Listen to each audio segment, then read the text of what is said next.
Welcome y'all to Robin on the Farm. Today I'm sharing with you a recipe that I really like to make in the fall and around Christmas time. This is Nantucket Cranberry Pie. Now it's called a pie and it's made in a pie plate, but it's kind of a cross between a pie and a cake and a cobbler.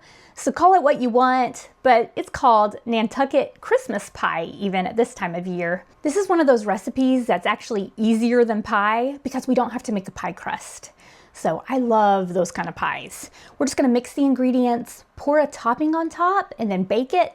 Super simple, super yummy. And like everything else that I make with cranberries, I think this one is so festive.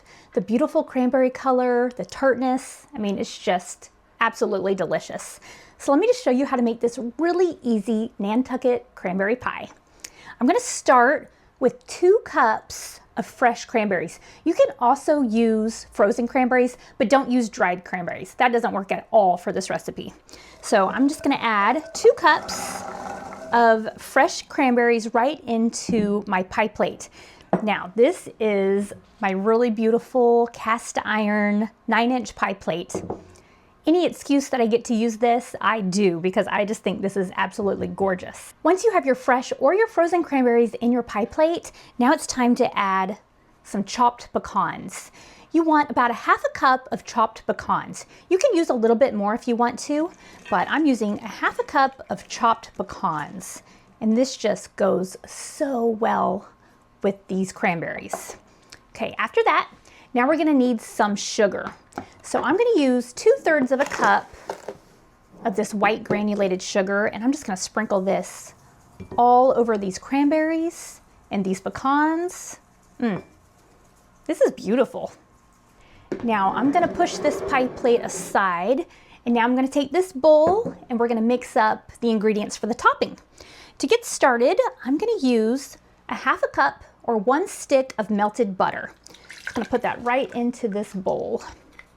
I just used my little cast iron melting pot and melted this on the stove top. I love this little cast iron melting pot. It's definitely my most used cast iron piece, and I use cast iron all the time. Now to the butter, I'm gonna add some sugar. So there is a lot of sugar in this recipe, but it's the holidays, it's okay. I'm gonna add 1 cup of sugar right on into my bowl. And I'm gonna add 1 cup of flour into my bowl. Now you can use all-purpose flour or you can use fresh milled soft white wheat. Okay, so add that right on into your bowl. And after that, now we want 2 large eggs. This is such an easy recipe to make. I just love it. Now, to all of these ingredients, I'm gonna add a 1/4 teaspoon of salt. Don't pour it over your mixing bowl. You don't want to oversalt all of these good ingredients. So a 1/4 teaspoon right on in there. This is my Redmond's real salt. This is what I use for all my baking and cooking. I highly recommend it. Okay, after that, now we want 1 teaspoon of pure almond extract. If you're not a big fan of almond, you can also just substitute some pure vanilla extract in for the almond, but really, cranberries and almond, those flavors go together so well. So this is a little half a teaspoon measuring spoon. That's why I'm doing 2. So I have 1 teaspoon of pure almond extract. And those are all of the ingredients already. So I'm gonna grab my little Danish dough whisk and I'm gonna whisk up these ingredients really well. Then it's already gonna be time to pour this on top of our cranberries and pecans and sugar that's waiting for us in the pie plate. Now I've just taken a second to mix all of these ingredients up really well. There's no dry flour or anything like that, so it's nice and smooth and it's ready to be poured on top of our pie.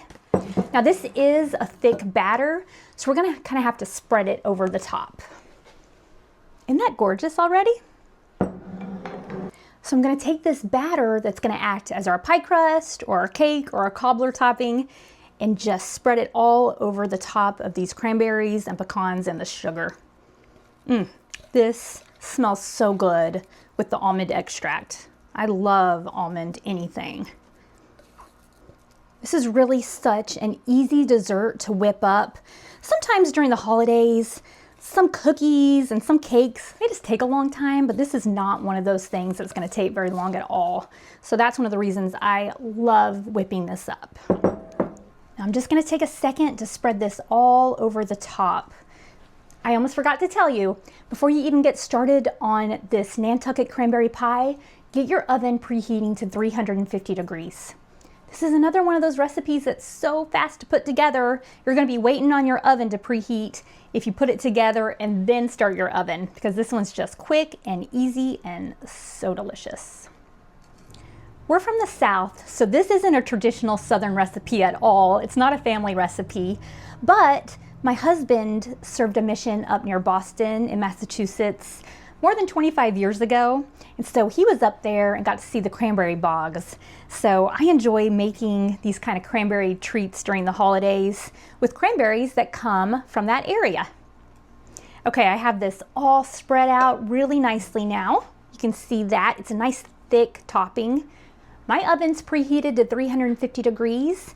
I'm gonna put this in there and I'm gonna let it bake for about 40 minutes. So I'm gonna show this to you when it's all done. I just pulled our Nantucket cranberry pie out of the oven. I let mine bake for 45 minutes at 350 degrees. And now I'm gonna do the toothpick test on it just to be sure that it's baked all the way through. So I just want this to go through the crust portion. Came out clean, so it looks great. It looks all set. It looks perfect. Now I'm gonna let this cool off just for a few minutes. If you cut into this and take a bite right away, those cranberries are piping hot and they will burn your mouth. So give it time to cool off. So I'm gonna let this cool and then slice into it and show you the inside. This is a gorgeous pie and it tastes so good. Okay, I've let my Nantucket cranberry pie cool a good bit and now I'm ready to slice into this. You can see exactly what it's like once we slice into it. Look at that.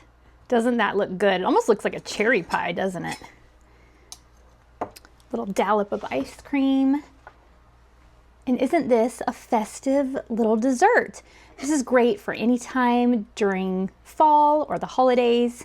This is a great Nantucket Christmas cranberry pie. Oh, isn't it pretty?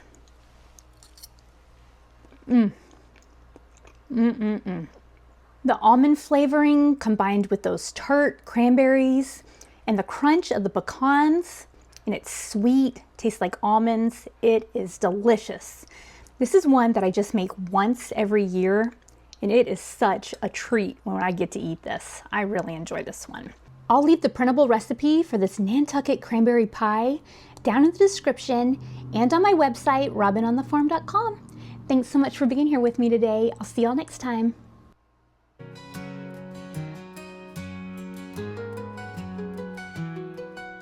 Robin's in the kitchen, dough beneath her hands, wheat from the fields and eggs from her land. Sunlight through the window, a warm golden glow. She's working hard to make that dough. With flour on her apron, loving each need.